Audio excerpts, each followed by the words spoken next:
السلام علیکم ورحمۃ اللہ وبرکاتہ۔ ناظرین کرام، امید ہے کہ آپ حضرات خیریت سے ہوں گے۔ سرکار غوث پاک رضی اللہ تعالیٰ عنہ کا مہینہ چل رہا ہے، اسی لیے آج ہم ان بچوں سے آپ کے بارے میں کچھ سوالات و جوابات کریں گے۔ آپ لوگوں سے ریکویسٹ ہے، گزارش ہے کہ آپ لوگ ہماری ویڈیوز کو پورا دیکھا کریں۔ اگر ویڈیو پسند آئے تو لائک شیئر کمنٹ بھی کر دیا کریں۔ تو آئیے آج کی ویڈیو ہم شروع کرتے ہیں۔ نکات فاطمہ بیٹا، آپ بتائیے کہ سرکار غوث پاک رضی اللہ تعالی عنہ کا کیا نام ہے؟ آپ کا نام عبد القادر ہے۔ ماشاء اللہ، بہت خوب، بہت عمدہ۔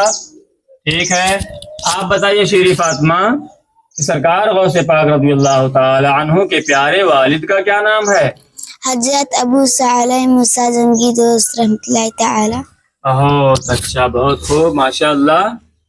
شہر بانو، آپ بتائیے بیٹا کہ سرکار غوث پاک بڑی پیر دستگیر رضی اللہ تعالی عنہ کے پیارے نانا جان کا کیا نام ہے؟ حضرت ابو عبداللہ سومعی علیہ رحمہ۔ بہت اچھا، بہت اچھا، ماشاء اللہ۔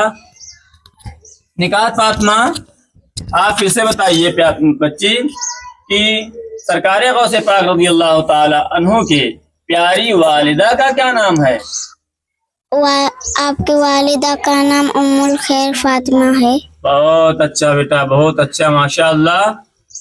شیریں فاطمہ، آپ بتائیے کہ سرکار غوث پاک رضی اللہ تعالی عنہ کہاں پیدا ہوئے؟ قصبہ جیلان میں پیدا ہوئے۔ قصبہ جیلان میں پیدا ہوئے، بہت اچھا، ٹھیک ہے۔ شہر بانو، آپ بتائیے بیٹا کہ سرکار غوث پاک رضی اللہ تعالی عنہ نے کس شہر میں انتقال فرمایا؟ بغداد شریف میں۔ بہت اچھا، بغداد شریف میں سرکار غوث پاک رضی اللہ تعالی ہے، وہیں آپ کا مزار مبارکہ ہے۔ ناظرین کرام، ہم ایک سوال آپ لوگوں سے پوچھتے ہیں، آپ لوگ بتائیے کہ سرکار غوث پاک بڑی پیر دستگیر رضی اللہ تعالی عنہ نے کتنے سال عشاء کی وضو سے فجر کی نماز ادا فرمائی ہے؟ امید ہے کہ آپ لوگ جواب سے ضرور نوازیں گے، اور آپ لوگوں کے لیے بھی دعا ہے کہ اللہ تبارک و تعالی آپ سبھی لوگوں کے علم و عمل میں خوب اضافہ فرمائے۔ پلیز آپ لوگ ہمارے چینل کو سپورٹ کریں۔